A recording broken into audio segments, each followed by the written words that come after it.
C'est parti.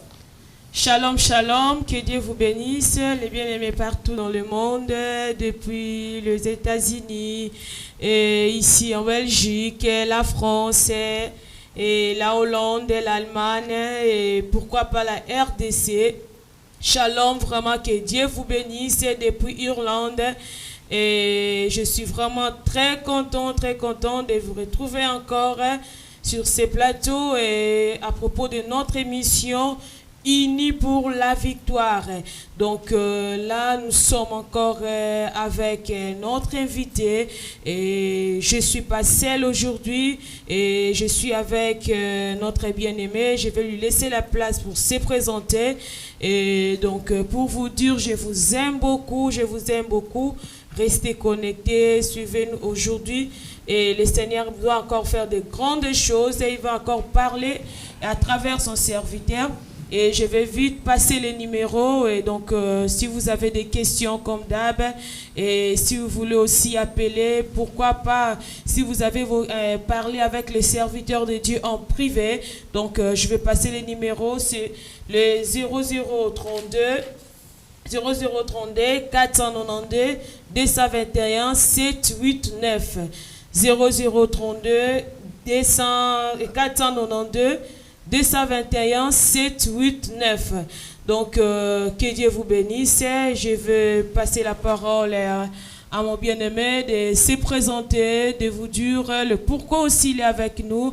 C'est un bien-aimé que vous connaissez bien, donc mais je vais lui laisser la place de se présenter. Shalom, bien-aimé. Shalom, shalom. Que Dieu vous bénisse.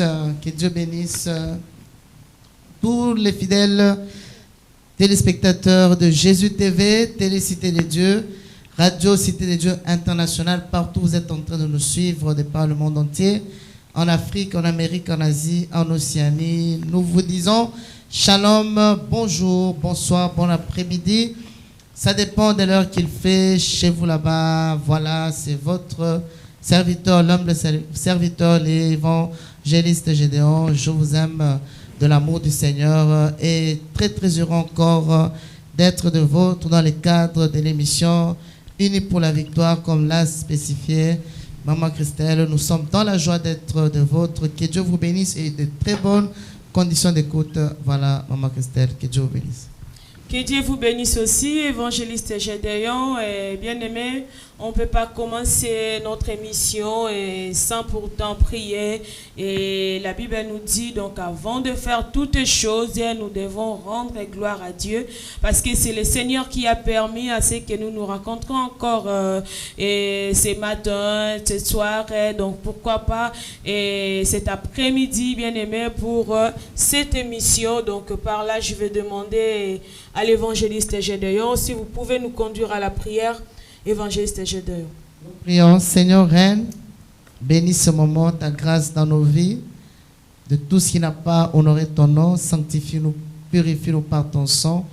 Seigneur mon Dieu, si nous sommes là, c'est pour ta gloire. Viens, Saint-Esprit de Dieu, glorifie Jésus, conduis ce moment. Nous détruisons tout plan, projet du monde des ténèbres, et c'est là au nom de Jésus-Christ. Nous voulons plonger cette atmosphère dans le sang de l'agneau. Utilise très puissamment ton serviteur et nous-mêmes, et que ce qui va se dire en ces lieux puisse toucher ton peuple de par le monde entier, et que la gloire te revienne au nom puissant de Jésus-Christ.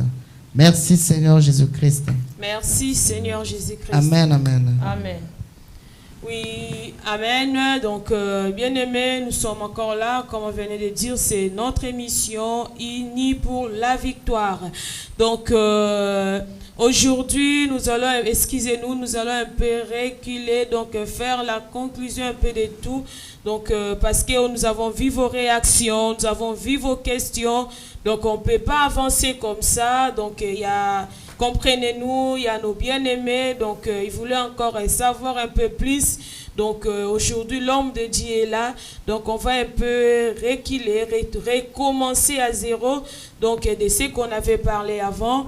et on avait parlé, il y avait tant de questions, et pourquoi dois-je prier avant des relations sexuelles? Et est-ce que l'homme de Dieu nous avait parlé concernant des positions? Il y a des positions qui ne sont pas appropriées pour nous les enfants de Dieu. Et après, l'homme de Dieu nous a parlé concernant le mari de nuit, et il nous a démontré les origines de mari de nuit. Et il y avait aussi des géants, et tous les enfants qui ne sont pas nés en dehors des rapports sexuels, ce sont des géants. Et après, nous avons parlé concernant l'insémination artificielle. Est-ce que c'est conseillé pour nous les enfants de Dieu de faire les inséminations artificielles? Et nous avons tous attendu la réponse de l'homme de Dieu, donc de garder la foi en Jésus-Christ. Donc le même Dieu qui a agi avec le pasteur Moïse, c'est lui le même Dieu qui va encore agir dans nos vies. Donc aujourd'hui, comprenez-nous, nous allons donc parler de tout ce que nous avons parlé avant. Et je vais laisser l'homme de Dieu, le pasteur Moïse, de pouvoir encore se présenter. Je sais nombreux entre nous, et vous le connaissiez, mais il y a d'autres bien-aimés qui sont connectés là, et tout à l'heure, ils ne savent pas c'est qui, ce monsieur, c'est qui. Et je laisse la parole à notre papa de se présenter. Shalom, papa. Shalom, que l'Éternel vous bénisse. Shalom à Sœur Christelle et à l'évangéliste Gédéon. Shalom, Shalom à tous les bien-aimés, vous qui êtes là connectés sur la télé Cité de Dieu, sur Jésus TV, Jésus Radio Live, la voix du paradis. Shalom à vous tous, que la paix et la grâce de notre Dieu vous soient accordées. Nous vous disons shalom. Je suis pasteur Moïse, pasteur de l'église La Maison Cité de Dieu. Nous sommes basés à Bruxelles, sur l'avenue de la Reine, 164 à 1000 Bruxelles. Voilà, en ce qui concerne la présentation, je suis marié à une très belle femme que j'appelle Maman Esther. Et nous avons 3 enfants par la grâce de Dieu. Voilà en ce qui concerne la présentation. Oui, shalom, pasteur Moïse, et welcome sur notre studio encore. Et je vais laisser la parole à l'évangéliste Gédéon de nous parler un peu. Donc, qu'est-ce que vous avez préparé aujourd'hui pour nos bien-aimés? Je sais que nos bien-aimés sont là devant leur PC, devant leurs écrans. Ils attendent un peu. Qu'est-ce que vous nous avez préparé aujourd'hui, évangéliste Gédéon? Nous bénissons le Seigneur pour l'opportunité qu'il nous accorde dans le cadre de cette émission. Unis pour la victoire, il y a plusieurs questions qui se posent dans la tête pour les couples et pour tous les célibataires qui s'apprêtent pour le mariage. Comment vivre un mariage heureux? C'est quoi les maris de nuit? Les couples qui sont en difficulté au niveau des rapports sexuels. Tant de questions se posent, l'homme de Dieu. Et alors, c'est très très important justement de ne pas brûler les étapes. Ça fait déjà quelques séances où nous sommes en train justement de parler par rapport à ce programme sur Unis pour la victoire. Alors, l'homme de Dieu, une fois de plus, shalom. Shalom. Et nous bénissons le Seigneur parce que beaucoup de personnes sont en train de suivre cette émission. L'émission est en train d'aider beaucoup de couples qui sont en difficulté, qui se posent plusieurs questions sur les maris de nuit, plusieurs questions sur les positions par rapport au rapport sexuel, comment vivre un mariage heureux. Alors, l'homme de Dieu, Papa Moïse, justement, comme nous sommes en plein dedans, nous allons un peu, n'est-ce pas, essayer de faire marche arrière par rapport aux gens qui n'ont pas pu, n'est-ce pas, suivre l'émission pour ne pas justement brûler les étapes. Alors moi, je vais vous poser la première question. Comment justement vivre un mariage heureux? Si vous savez, n'est-ce pas, même parler brièvement par rapport à tous nos bien-aimés qui n'ont pas pu suivre l'émission les jours antérieurs, l'homme de Dieu, Papa Moïse. Merci pour votre question, une très bonne question. Comment vivre un mariage heureux? Je vais dire d'abord, c'est tout un enseignement là-dessus qui permet de savoir quelles sont les étapes à suivre pour vivre un mariage heureux. Je peux d'emblée dire que pour vivre un mariage heureux, nous devons d'abord savoir qu'il existe un créateur qui a institué le mariage. D'abord, d'où vient le mariage? C'est quoi le mariage?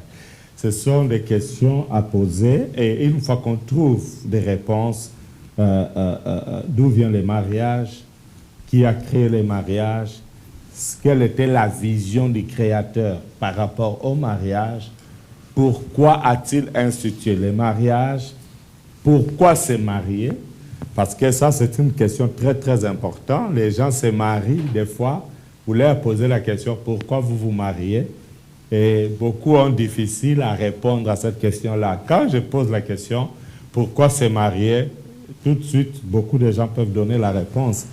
Mais c'est quoi vraiment? Pourquoi est-ce que vous vous mariez? D'autres se marient parce que l'âge avance, ils deviennent de plus en plus vieux ou vieilles. D'autres se marient parce que les petits frères et petites sœurs se sont déjà mariés. D'autres personnes se marient parce que dans la famille, tout le monde est marié. Dans l'entourage, les gens se marient. Il y a d'autres personnes qui se marient à cause des relations sexuelles. Parce que l'impudicité a tellement augmenté au point que la personne ne sait pas quoi faire exactement. Donc, et voilà, les gens sont en train de se marier pour diverses raisons.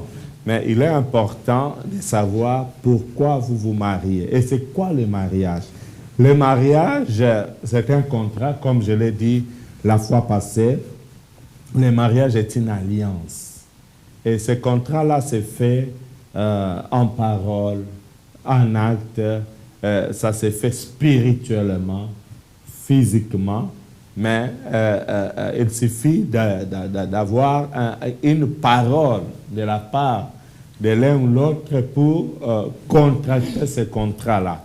Alors, le contrat, ça se fait verbalement, c'est-à-dire lorsque vous abordez une femme, vous lui demandez si elle consent à être ensemble avec vous. Alors, dans ce cas-là, une fois que la réponse est positive, de l'autre côté, le contrat est signé. Ce contrat-là est verbal, le contrat est aussi spirituel. Et la Bible dit dans Amos chapitre 3, verset 3, deux personnes ne peuvent pas marcher ensemble s'ils ne sont pas d'accord. Donc, le mariage est un accord aussi. Mais je vais encore plus loin pour dire que le mariage est une mission. Pourquoi je dis que c'est une mission? Dieu, en créant l'homme, il a dit à l'homme,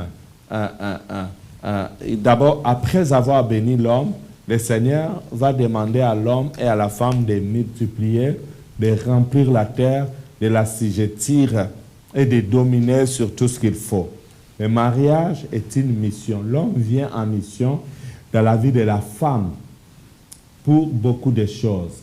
Parce que la femme que vous prenez en mariage, c'est une femme qui a des qualités, qui a des défauts, qui a des erreurs. Étant que l'être humain, chaque être humain a ses qualités, ses défauts, ses erreurs et ses points positifs.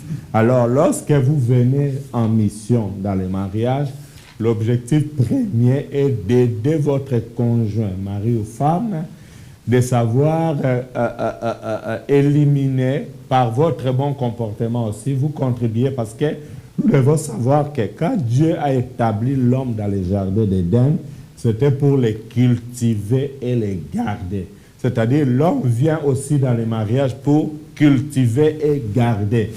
Je vais prendre un exemple, peut-être ça sera notre premier verset pour aujourd'hui. Nous allons voir par exemple dans le livre d'Hébreux chapitre 11, verset 7. Rapidement. Hébreux 11, verset 7. J'ai lu la parole de Dieu dans le nom de Jésus. Regardez bien ici. C'est par la foi que Noé, divinement averti des choses qu'on ne voyait pas encore, construisit des choses qu'on ne voyait pas encore et saisi d'une crainte, d'une pieuse crainte, construisit une arche, écoutez, construisit une arche pour sauver sa famille. La raison pour laquelle Noé avait construit l'arche, c'était pour sauver sa famille. Et c'est Dieu qui a demandé à Noé de construire cette arche. Et dans l'arche, pourquoi je parle de l'arche? Parce que dans l'arche, Dieu avait donné des instructions claires à Noé de faire entrer les couples de chaque animal selon leur espèce, de chaque oiseau selon leur espèce, des reptiles selon leur espèce. Et dans l'espèce humaine, il y a eu 4 couples qui sont entrés dans l'arche. Donc vous allez voir que dans l'arche de Noé, il n'y avait aucun célibataire. Il n'y avait que des mariés. Et le but pour lequel le Seigneur lui a demandé de construire l'arche, Dieu était clair. Il a dit pour sauver ta famille. Donc le mariage est une mission. Et la mission de Noé en construisant l'arche, c'était pour sauver sa propre famille. Mais également, au même moment, il avait sauvé la famille de chaque animal selon leur espèce. Donc, nous venons en mariage pour sauver l'homme, mais aussi pour sauver la femme. Donc, l'homme vient en mariage pour sauver sa femme. La femme également vient en mariage pour sauver son mari. Donc, le mariage est une mission. Je vais d'abord m'arrêter là pour ne pas prendre trop de temps. Merci. Le mariage, c'est une mission. Lorsque la femme vient dans la vie d'un homme, elle a ses qualités, elle a ses défauts. L'homme, inversement, et c'est justement, en fait, c'est un champ, comme vous l'avez expliqué, c'est à l'un ou à l'autre d'effacer le mauvais comportement par un bon comportement, j'imagine de la part de l'homme et j'imagine de la part de la femme. Ce que vous venez de dire est très très important, l'homme de Dieu. Et s'il y a des couples qui sont, n'est-ce pas, en difficulté, comme comment vivre justement un mariage heureux, et ces couples sont en train de vivre cela, c'est-à-dire plus le défaut de la femme ou les défauts de l'homme, et qui n'arrivent pas, n'est-ce pas, à relever le défi. Peut-être que l'homme est en train de chercher à détruire le mauvais comportement de la femme ou inversement. Et pendant ce temps, les deux ont un mauvais comportement. Comment est-ce qu'ils peuvent arriver à un équilibre? L'homme de Dieu, Papa Moïse. Ok, je vais d'abord souligner que l'homme ne vient pas au mariage pour détruire les mauvais comportements de la femme, et non, la femme non plus ne vient pas pour chercher à détruire les mauvais comportements de l'homme, parce que, d'abord, avant de s'engager dans le mariage, je pense que cette femme ou cet homme a accepté de se mettre ensemble avec son partenaire, parce qu'il a trouvé que c'était bon, c'était important qu'ils soient ensemble. Alors, on ne vient pas au mariage pour détruire les bons ou les mauvais comportements. La vision de Dieu sur le mariage, d'abord, c'est quoi?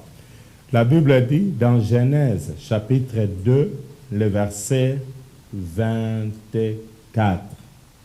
C'est pourquoi l'homme quittera son père et sa mère et s'attachera à sa femme, et les deux deviendront une seule chair. L'homme quittera son père et sa mère et s'attachera à sa femme, ils deviendront une seule chair.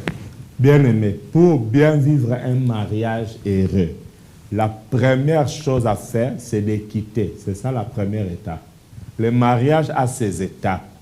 Il y a beaucoup de gens. Pourquoi est-ce qu'il y a des disputes d'abord? C'est parce que beaucoup de gens sont venus dans le mariage sans avoir quitté.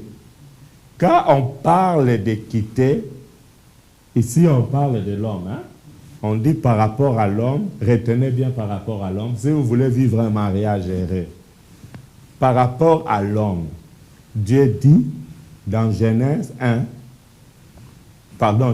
2, verset 24, c'est pourquoi l'homme quittera son père et sa mère et s'attachera à sa femme. L'homme doit quitter son père et sa mère. Aussi longtemps que tu n'as pas quitté, il te sera difficile d'entamer la deuxième étape qui est s'attacher. Et la troisième étape, c'est devenir une seule chair. Alors, le grand problème des gens, c'est parce qu'ils n'ont pas encore accompli la première étape, l'étape de quitter. Beaucoup de gens sont venus dans les mariages, mais ils n'ont pas encore quitté leur père, ils n'ont pas encore quitté leur mère. Qu'est-ce que cela veut dire en termes vrais? Quitter signifie quoi? Vous avez vécu dans votre famille. Il y a des familles où il y avait chaque fois des querelles entre papa et maman. Quand papa et maman étaient dans leur querelle, les enfants voyaient cela.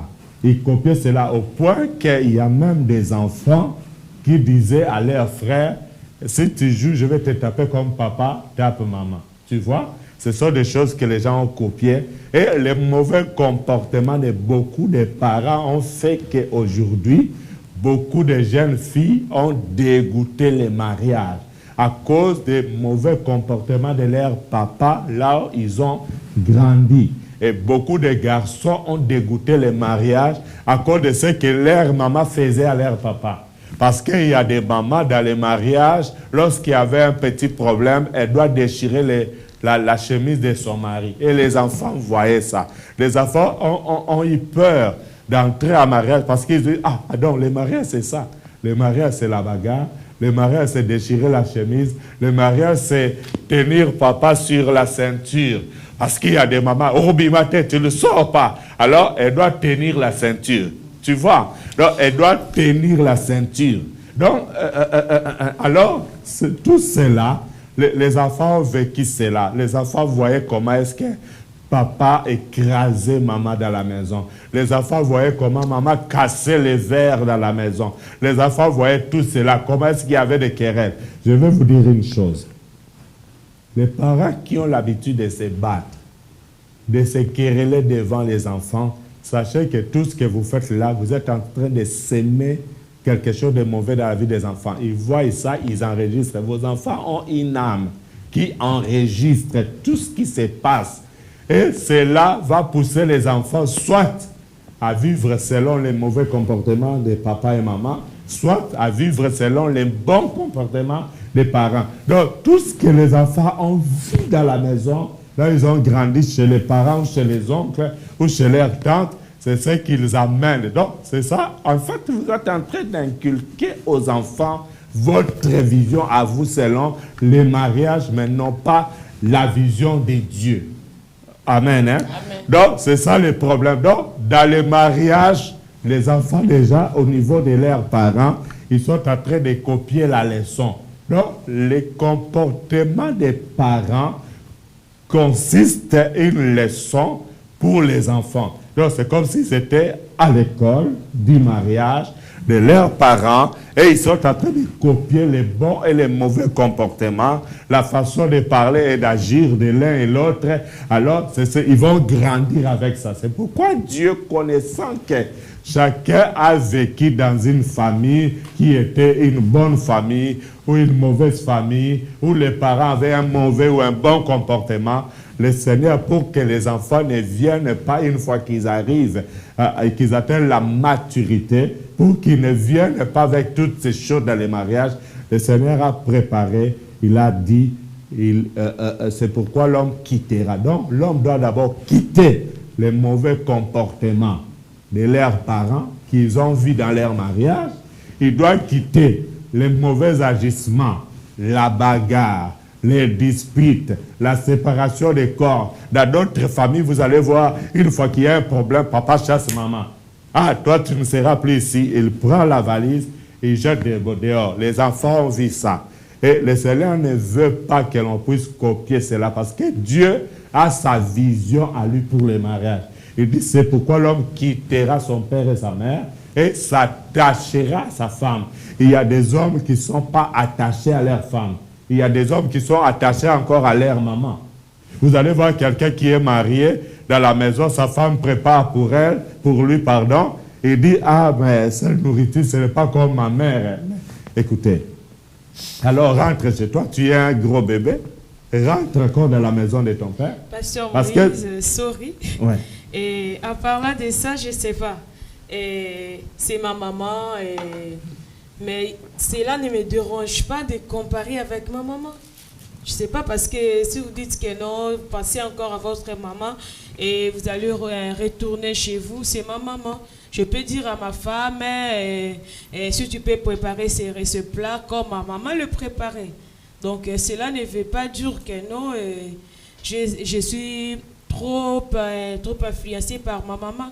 C'est juste, c'est ce que j'ai habitué. Vous avez parlé, c'est ce que les enfants prennent par leurs parents et c'est ce qu'ils amènent au mariage. Donc, quand ma maman, j'ai beaucoup aimé la façon dont ma maman prépare, par exemple, l'haricot, pardon. Et quand j'arrive au mariage, la façon dont ma femme prépare, je peux aussi lui dire, non, regarde comment ma maman prépare, si tu peux me le faire comme ça. C'est pas mon fait, pasteur Moïse. Ok, si tu le dis d'une bonne façon, mais cela dépend aussi de la compréhension de votre femme. Parce que la Bible dit Dieu est un Dieu jaloux. Donc la jalousie quelque part n'est pas un péché. Donc votre femme, si vous avez une femme et que chaque fois vous lui dites, écoutez, ma maman ne préparait pas de cette façon, ça peut susciter la jalousie et la colère dans la vie de votre femme. Ça peut provoquer des discussions. Je sais ce que j'ai dit. Il y a des couples où, quand l'homme fait mention à ce que sa maman faisait, alors la femme dit, et pourquoi tu m'as pris en mariage? Donc, quelque part, le Seigneur veut que nous puissions quitter beaucoup de choses. Oui, si tu voulais comparer à ta maman, pourquoi tu t'es marié alors? Il fallait rester chez toi, dans la maison de tes parents. Alors, si on est marié, nous devons savoir que cette femme peut préparer comme votre maman, comme elle peut aussi avoir sa manière de préparer, qui n'est pas pareil à votre maman. Alors, adaptez-vous, acceptez sa façon de préparer, acceptez sa sauce. Voilà, c'est ça le mariage. Le mariage, quand on vient au mariage avec trop d'exigences, parce qu'il y a des femmes et des hommes qui sont trop exigeants. Ils veulent que la femme fasse à 100% ce qu'il veut, et la femme veut que l'homme fasse 100% ce qu'elle veut. Non, il faut mettre un peu d'eau dans votre jus d'orange, parce que quand le jus d'orange est trop concentré, c'est-à-dire vous êtes trop exigeant, en ce moment-là, il n'y aura que des discussions, des incompréhensions, et c'est le cas de plusieurs couples. Laissez-moi évoluer. Donc, l'homme doit quitter son père et sa mère et s'attacher à sa femme. Et la troisième étape, c'est devenir une seule chair. Et c'est là qu'il y a un problème. Devenir une seule chair, cela veut dire que vous n'êtes plus un seul corps. Vous devez devenir une seule chair. Or, la chair a ses désirs. La chair a ses désirs. Dans la chair c'est le corps. Hein? Ce corps-là que vous avez, vous voyez, le corps a encore des désirs. Il y a des hommes qui se marient, ce n'est pas parce qu'il est mature, mais c'est parce que, quelque part, il voit que avoir des relations sexuelles hors mariage, c'est l'impudicité. Alors, pour ne pas pécher, il y a d'autres qui se marient seulement à cause des relations sexuelles. Et c'est là que vous allez voir les hommes qui sont comme, excusez-moi le terme, comme des coqs à la maison. Tout le temps. Vous comprenez? Il a besoin de ça, des relations sexuelles. Tout le temps. C'est comme les coqs qui sont sur la poule. Mais même la Bible dit, il y a un temps pour toutes choses. On ne peut pas être là comme des coqs et des poules à tout moment. Donc voilà, ça c'est l'impudicité qui a changé de forme. Et c'est là que vous voyez la femme n'a pas de repos. Cette femme-là aura mal au dos. Bien sûr. Donc, c'est ça le problème. Et ne vous mariez pas à cause des relations sexuelles. On ne se marie pas pour les relations sexuelles. Le mariage, c'est toute une mission. Le mariage, c'est une entreprise où l'homme est le PDG, la femme est peut-être le directeur financier. Le mariage, c'est une république où l'homme est le président, la femme est la première ministre. Considérez que le mariage, c'est votre pays. Vous pouvez gérer un mariage en tant que président de la République, homme, et premier ministre, femme. C'est la femme qui a la gestion du gouvernement dans les mariages. C'est pourquoi je dis que c'est une mission. Vous devez savoir les gérer. Donc, le monsieur, l'homme, c'est lui le président de la République. La femme, c'est elle, la première ministre, et vos enfants sont des ministres. Ministre chargé de la défense, ministre chargé de la justice, ministre chargé des relations extérieures, ainsi de suite. C'est comme ça qu'il faut gérer le mariage, mais en faisant que le Seigneur lui-même soit au centre de tout. C'est comme ça que vous allez réussir. Ça, j'ai parlé un peu de l'homme. Par rapport à la femme, si l'homme doit quitter son père et sa mère pour s'attacher à sa femme, que doit faire la femme? Si l'homme doit quitter son père et sa mère, et la femme, que doit-elle faire? Nous lisons dans le psaume, chapitre 45, verset 11. Psaume 45, 11. Nous lisons rapidement. Psaume 45, 11. Cherchez au même moment que moi, comme ça reste aussi. Hein? Psaume 45, 11. Si quelqu'un peut lire. Psaume 45, 11. Je lis au nom de Jésus, Psaume 45, 11. Au nom de Jésus-Christ. Écoute ma fille, vois et prête l'oreille. Oublie ton peuple et la maison de ton père. Amen. Encore, oublie. Oublie ton peuple et la maison de ton père. Si l'homme doit quitter son père et sa mère, pour la femme, c'est encore grave. La Bible dit, oublie ton peuple et la maison de ton père. Donc, si l'homme doit quitter son père et sa mère, la femme doit oublier son père. Là, c'est difficile. Ça, c'est difficile. Pourquoi? Parce qu'il y a beaucoup de femmes qui n'ont pas oublié leur famille. C'est-à-dire, quand on parle d'oubli, je ne veux pas dire qu'il ne faut pas aider votre famille. Je ne veux pas dire qu'il ne faut pas les appeler. Non. Oubliez les choses que vous avez vues là-bas. Parce qu'il y a des femmes, lorsqu'il y a un petit problème avec son mari, et que le mari dort ou qu'il sort, elle prend directement le téléphone. Donc, tout ce qui se passe dans votre maison, il n'y a pas de secret. Votre maman connaît tout, votre papa connaît tout, ton frère connaît tout. Mais ça, écoutez, quand vous faites ça, vous êtes en train de détruire votre propre mari. Et il va perdre même de la valeur au niveau de votre famille. Parce que maintenant, en acquisant tout le temps votre mari auprès de votre famille, vous lui faites perdre la crédibilité. Il perd le crédit vis-à-vis de votre père, de votre mère. Donc, maintenant, vous donnez à votre famille une mauvaise image de votre mari. Et c'est là que beaucoup de mariages sont détruits. Pourquoi? Parce que beaucoup de gens vivent dans les mariages et il n'y a pas de secret. L'homme raconte tout concernant sa femme dans sa famille et la femme fait pareil auprès de sa famille. C'est-à-dire, la famille de la femme a une mauvaise image sur cet homme et la famille de l'homme a une mauvaise image sur votre femme. Et ça détruit. Et c'est là que vous aurez maintenant la troisième personne, quatrième, cinquième, 40e personne. Et chacun viendra avec son conseil qui est peut-être mauvais. Et c'est là que vous voyez beaucoup de couples sont en séparation de corps ou beaucoup ont même divorcé parce que la femme a beaucoup de conseillers et de conseillères. Le mari a beaucoup de conseillers et c'est là qu'il y a un problème. Maintenant, Dieu ne trouve plus sa place dans votre mari, dans votre mariage.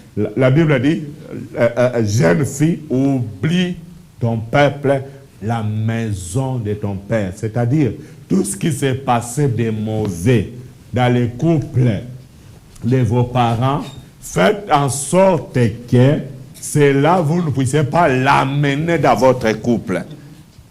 Il ne faut pas tout le temps charger votre mari de mauvais vis-à-vis de votre femme. Et c'est là que vous allez voir les beaux-frères ne respectera plus votre mari.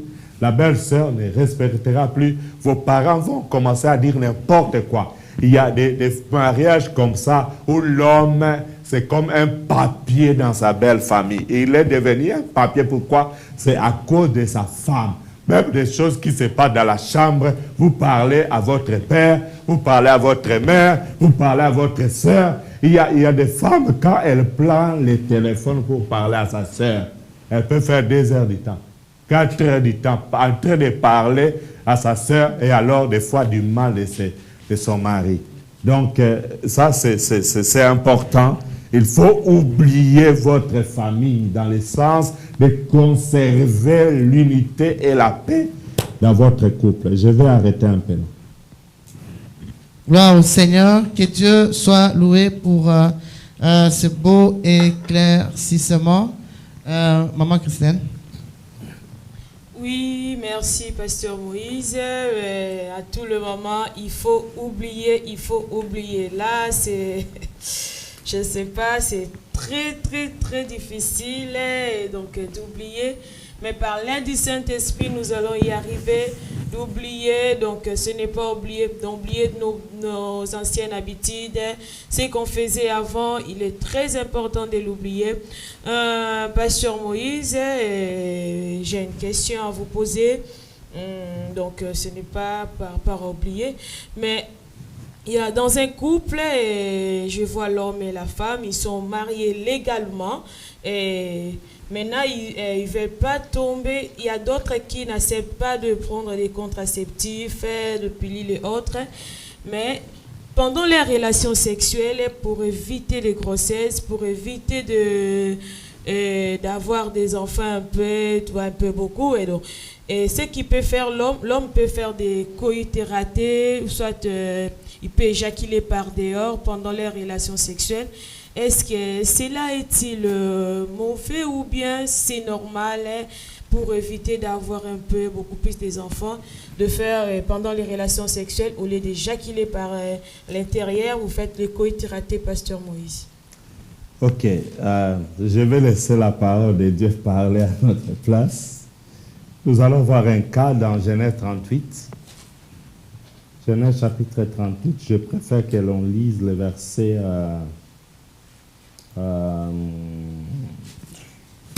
9 à 10. Genèse 38, 9 à 10, nous lisons. Genèse 38, versets 9 à 10, nous lisons notre Jésus-Christ. Amen. Au nom, sachant que cette postérité ne sera pas à lui, se suait à terre. Lorsqu'il allait vers la femme de son frère, afin de ne pas donner de postérité à son frère.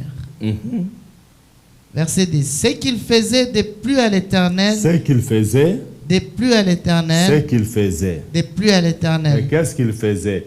Lorsqu'il avait des relations sexuelles avec sa femme, il s'essuyait à terre. À terre, c'est-à-dire, c'est exactement ce que vous venez de dire.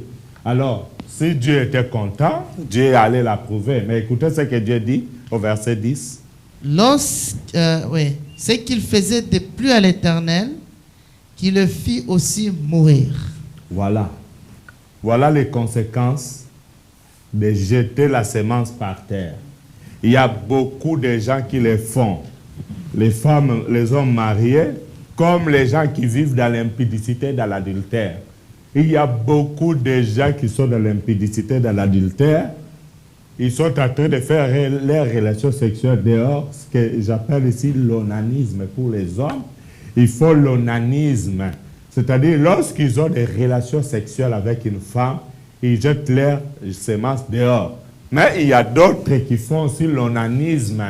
Peut-être ils croient que ce n'est pas l'onanisme. C'est-à-dire, ils utilisent des préservatifs. Alors, quand il a des relations sexuelles, il éjacule dans les préservatifs. C'est pareil à quelqu'un qui jette la semence dehors. C'est toujours l'onanisme, mais modernisé dans le mauvais sens, selon cette époque ici. Donc, ils ont simplement modernisé l'onanisme. Au lieu de jeter vraiment dehors, ils jettent maintenant dans les préservatifs. Et la Bible dit, c'est qu'il faisait déplut à l'Éternel, qui le fit aussi mourir. Ce sont des choses qui attirent la mort. Et cette mort ici, c'est une mort spirituelle avec des conséquences de t'amener en enfer lorsque tu seras mort physiquement. Donc, il est important d'éviter ces pratiques. Ce sont des pratiques que Dieu n'aime pas. Dieu pouvait les donner une autre punition. Il pouvait dire, ok, puisque tu as fait ça, bon, tu vas faire 9 jours, tu ne vas pas manger. C'est une punition, non? Il pouvait dire, ok, je te frappe de telle maladie, c'est aussi une punition. Mais Dieu a pris la punition suprême qui était la mort. C'est pour dire que ces pratiques-là sont des pratiques très dangereuses et ça irrite l'Éternel. Ça déplaît l'Éternel. Ça fait du dégoût. Dieu a du dégoût quand il voit les gens faire l'onanisme. Mais il n'y a pas que l'onanisme. L'onanisme, c'est pour les hommes. Donc, le fait de jeter la semence dehors lorsqu'on a des relations sexuelles pour que la femme ne tombe pas enceinte. Il y a aussi des femmes. Parce qu'ici, on a les faisait avec Tamar. Cette femme s'appelait Tamar. Alors, pour les femmes, il y a aussi ce que j'appelle le tamarisme. C'est-à-dire que ce sont des femmes qui sont soit mariées ou célibataires. Elles viennent même à l'église. Elles prient ou elles ne prient pas. Ce sont des femmes, apparemment, elles craignent le Seigneur. Mais personne ne peut s'imaginer que ces femmes-là vivent dans l'adultère ou dans l'impudicité. Pourquoi? Chaque fois qu'elles ont des relations sexuelles dans leur impudicité ou dans leur adultère, elles demandent aux hommes d'avoir soit les préservatifs. Comme ça, après avoir fait des relations sexuelles, l'homme éjacule dans les préservatifs, ou alors elles sont tellement malignes que lorsqu'elle sent, elle dit à l'homme que, écoutez, quand tu vois que ça commence à venir, lorsqu'elle voit que l'homme commence à atteindre ce niveau-là, alors elle s'éclipse. À ce moment-là, la semence est jetée dehors. Elles sont professionnelles dans ces choses, le tamarisme. Et c'est là qu'on croit qu'il y a certaines sœurs qui sont saintes, qui craignent l'Éternel. Or, ce sont des tamars. Elles pratiquent le tamarisme. Et là, vous allez voir, oh, c'est une sœur. Quand c'est la prière, oh, mais il faut voir comment elle chante, comment elle crie, comment elle envoie les feux. Mais ce sont des tamars. Ils pratiquent le tamarisme. Et c'est un péché devant le Seigneur. La Bible dit, ce qu'il faisait déplut à l'Éternel, qu'il les fit aussi mourir. Il y a des gens qui sont spirituellement déjà morts. Ils attendent que le jugement pour aller en enfer. Si vous faites ces pratiques-là, le Seigneur vous aime. Changez de position. Ce n'est pas bien, ce n'est pas bien et ce n'est pas bien. Gloire au Seigneur. Voilà, le temps nous est révolu. Que Dieu soit loué, que Dieu soit béni, l'homme de Dieu, pour cette réponse. Cela, n'est-ce pas, garde beaucoup de bien-aimés qui ont beaucoup de questions par rapport à ce sujet qui est très, très vaste. Nous avons beaucoup de questions, mais faute de temps, l'homme de Dieu, nous allons les réserver pour la fois prochaine. Maman Christelle voulait dire, ajouter quelque chose. Mais il y a quand même quelqu'un qui avait posé une question depuis l'Irlande.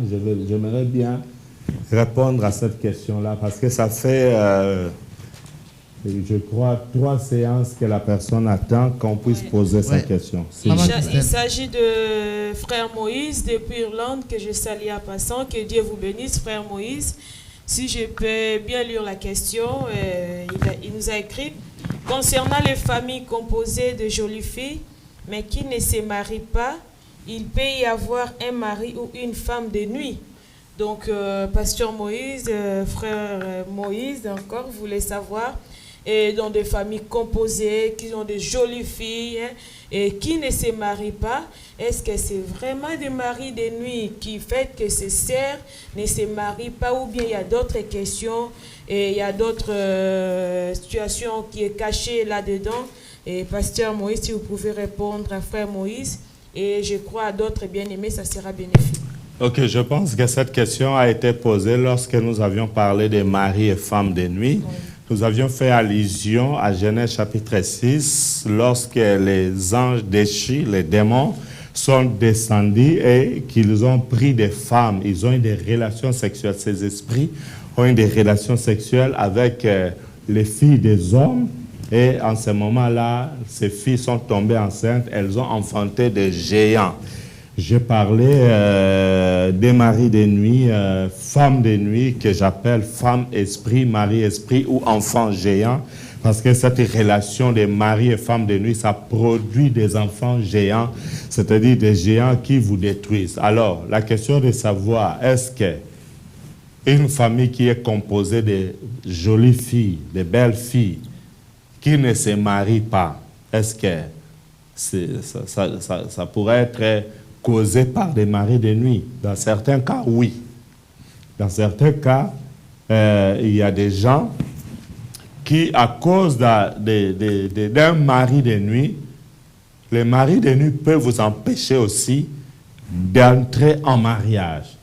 Comme dans certains cas, il y a d'autres personnes qui sont mariées, mais qui sont possédées par ces esprits de femmes et maris de nuit, et cela provoque dans leur couple des querelles, des incompréhensions, la pauvreté, la sécheresse, des échecs, ainsi de suite. Ça peut être aussi causé par des maris de nuit. Mais dans certains cas, ça peut être un problème de liens. Vous allez voir, dans certaines familles, il y a d'autres personnes qui ne se marient pas facilement. Il y a des familles où, vous voyez, les hommes se marient facilement, mais les femmes ne se marient pas. Et dans d'autres familles, les femmes se marient facilement, les hommes ne se marient pas. Vous allez voir, dans certaines familles, les hommes ont plus facile à trouver du travail et les femmes pas, et vice-versa. Donc, ça peut aussi être un problème de lien familial qui fait que dans certaines familles, il est difficile pour quelqu'un de se marier. Et lorsque la personne commet l'impudicité, dans certains cas, vous allez voir que quand vous commettez l'impudicité, tout de suite vous avez la grossesse. Mais lorsque vous êtes officiellement marié, il n'y a pas de grossesse, c'est la stérilité. Ce sont des lois cachées. Alors, je vais conseiller aux gens, vous pouvez suivre les enseignements que nous avons donnés sur les lois cachées. Une loi cachée te réclame. Nous avons aujourd'hui près de 80 CD sur les lois cachées. Ça va beaucoup vous aider à connaître quelles sont les lois cachées de votre famille qui vous réclament. Donc, voilà. Ça peut être causé par les liens, par les lois cachées ou simplement par une malédiction. Je connais une sœur que, par la grâce de Dieu, j'ai encadrée pendant un certain moment. Cette sœur-là était mariée. À l'époque, ça fait très longtemps. Elle était mariée, mais elle a divorcé. Comment est-ce qu'elle a divorcé? Elle avait marié, elle était en mariage avec quelqu'un qui avait beaucoup d'argent. Et ce monsieur lui avait acheté une maison. Et elle voyageait beaucoup, elle avait maintenant beaucoup d'argent. Quand elle a vu qu'elle a obtenu ce qu'elle cherchait, c'est-à-dire les moyens, l'argent, elle va maintenant casser ses mariages. Elle va dire à cet homme-là, en tout cas, moi et toi, c'est fini. Et c'est comme ça qu'elle va maintenant faire sa vie et commencer à chercher d'autres hommes. Mais le monsieur-là qui était resté, parce que ces choses, elle l'a fait quand elle était païenne, ce monsieur-là s'est remarié à une autre femme. Maintenant, elle commence à chercher, quand elle a connu le Seigneur, maintenant elle commence à chercher à se marier. Mais c'est toujours des complications. Il n'y a aucun homme qui la regarde. Aucun homme. Je vous assure, c'est quelqu'un qui fait des maquillages. Quand elle s'habille, elle est très jolie. Quand elle se maquille, oh waouh, elle sait faire l'harmonie entre des couleurs, des fonds de teint avec les vêtements et les sacs, la chaussure, tout ça. Mais il n'y a personne qui vient dans sa vie. Vous savez pourquoi? Quand elle avait cassé son mariage avec le monsieur qui lui avait acheté la maison et qui lui avait donné beaucoup d'argent, ce monsieur l'avait maudit. Le monsieur lui avait dit, toi tu seras comme une truie, comme un porc. Et depuis, il n'y a personne qui vient dans sa vie. Avez-vous déjà vu un porc se marier? Donc, on l'avait maudit. Pour d'autres personnes, le célibat, c'est une malédiction. Il y a beaucoup d'hommes que vous avez sucé de l'argent. Vous les avez trompés parce qu'il y a beaucoup de jeunes filles, en grandissant, elle était avec Patrick de Gostano, avec Polo, avec Benza, avec Piapiokos. Alors, elle mélangeait tout. Elle pouvait avoir 5 amants ou 5 garçons au même moment. Elle mélangeait les hommes mariés et les femmes célibataires et d'autres même, parce que vous avez détruit les mariages de beaucoup de femmes qui étaient pourtant calmes dans leur mariage. Et ces femmes mariées vous ont maudit. Voilà, ce qui fait qu'aujourd'hui, à cause de la malédiction, prononcé par un homme, par une femme, par plusieurs femmes, vous vous retrouvez dans le célibat. Alors, si c'est votre cas, vous avez besoin de la délivrance, vous pouvez nous contacter. Appelez-nous sur 0032 492 221 789. Nous allons vous aider parce que nous n'avons pas beaucoup de temps à parler d'autres détails. Mais en tout cas, si vous nous contactez, nous allons vous aider pour votre délivrance. Et la malédiction là va tomber, le célibat là va tomber, même si ce sont des liens, quelle que soit l'origine, notre Dieu est capable de vous donner un bon mariage. Voilà. Voilà, que Dieu vous bénisse. Merci l'homme de Dieu donc, pour votre intervention. Bien-aimés, je crois que vous avez tout suivi donc, concernant l'onanisme. Et donc, ne dites pas que non, c'est normal. Oui, je peux jeter donc, la sémence, le spermatozoïde. Le Seigneur l'a créé pour que ça puisse entrer chez la femme et non pour que vous le fassiez dehors. Il faut préciser, pas n'importe quelle femme. Ta femme à toi que tu as pris en mariage, pas dans l'impudicité ni dans l'adultère. Là, c'est encore un grand problème. Oui, voilà. Donc, votre femme à vous que vous avez pris en mariage, donc ne jetez pas les semences ni par terre ni dans le préservatif. C'est un péché. Donc, si vous l'avez fait, répentez-vous. Donc, parce que ces semences, c'est pour vous, ce n'est pas pour que vous fassiez vous le gaspillez.